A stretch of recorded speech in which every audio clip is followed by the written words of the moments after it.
अगर हम किसी ऑब्जेक्ट के लिए उसका पोजीशन टाइम ग्राफ प्लॉट करते हैं तो पोजीशन टाइम ग्राफ की शेप से हम उस ऑब्जेक्ट की कंडीशन, दैट मीन्स वो रेस्ट में है या मूविंग है, उसकी कंडीशन के बारे में इजीली बता सकते हैं।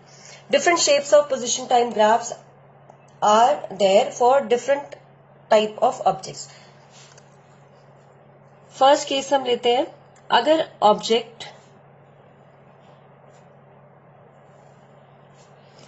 एक्स एक्सिस पे टाइम और वाई एक्सिस पे पोजीशन लेते हैं। अगर ये ग्राफ हमारा straight line parallel to time axis आता है, दैट मीन्स ऑब्जेक्ट की पोजीशन टाइम के साथ साथ चेंज नहीं हो रही है, टाइम चेंज हो रहा है बट उसकी पोजीशन फिक्स है। दैट मीन्स ये जो ग्राफ है ये शो करता है कि ऑब्जेक्ट रेस्ट पे है।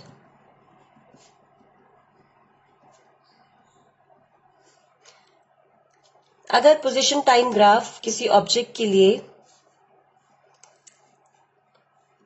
स्ट्रेट लाइन आता है,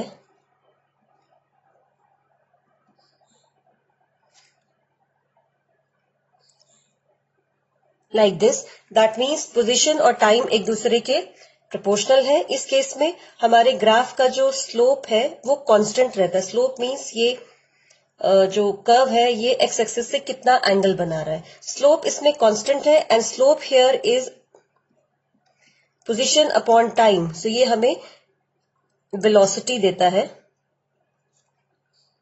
सो इस ग्राफ के हिसाब से ये जो ऑब्जेक्ट है इसकी वेलोसिटी कांस्टेंट है बिकॉज स्लोप हमारा कांस्टेंट है इस केस में।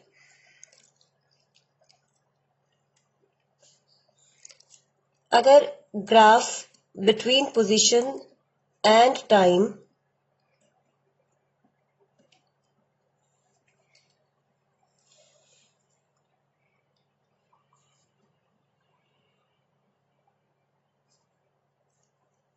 ऐसे आता है नीचे की तरफ, दैट मीन्स ऑब्जेक्ट की पोजीशन जो है वो टाइम के साथ साथ कम हो रही है, मतलब नेगेटिव साइड पे जा रहा है वो। तो इस केस में हम ये कहते हैं कि although this is a constant value but इस केस में ऑब्जेक्ट की वेलोसिटी नेगेटिव होती है।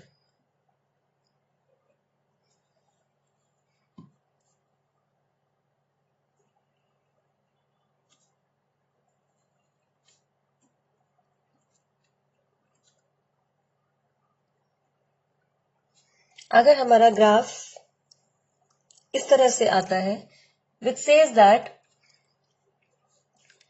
टाइम के साथ साथ जो पोजीशन का चेंज है वो स्ट्रेट लाइन नहीं है, that is a curve. So curve के केस में ये ऑब्जेक्ट वेरिएबल वेलोसिटी रखता है। वेरिएबल वेलोसिटी मीन्स इस बॉडी में एक्सेलरेशन होगा। लाइक इस केस में हमारा एक्सेलरेशन 0 है। सेम वेरिएबल वेलोसिटी हम इस तरह के कर्व से भी शो कर सकते हैं।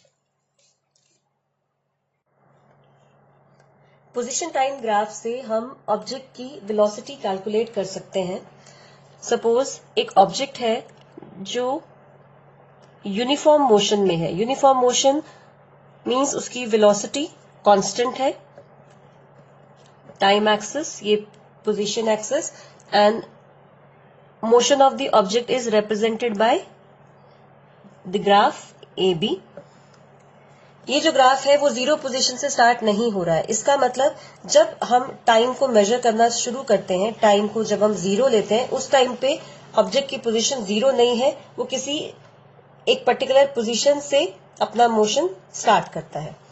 नाउ बिकॉज ये स्ट्रेट लाइन है इसलिए ऑब्जेक्ट की जो वेलोसिटी है वो कांस्टेंट है and this type of motion is called uniform motion.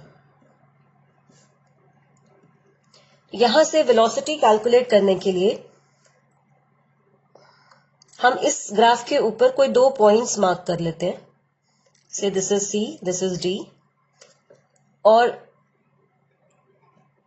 Parallel line to time axis and parallel line to position axis. ये 2 डिस्टेंसेस हमारे पास आ जाते हैं। ग्राफ का स्लोप अगर निकालेंगे, slope of graph is Y axis upon X axis होता है. So this is DE upon CE.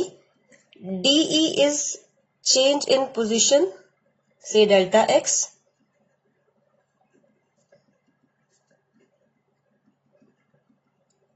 इसको हम डेल्टा x ले लेते हैं. And CE is change in time, so this is delta t.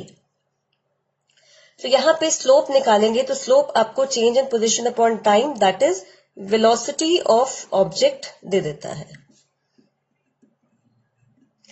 So position time graph का slope object की velocity देता है.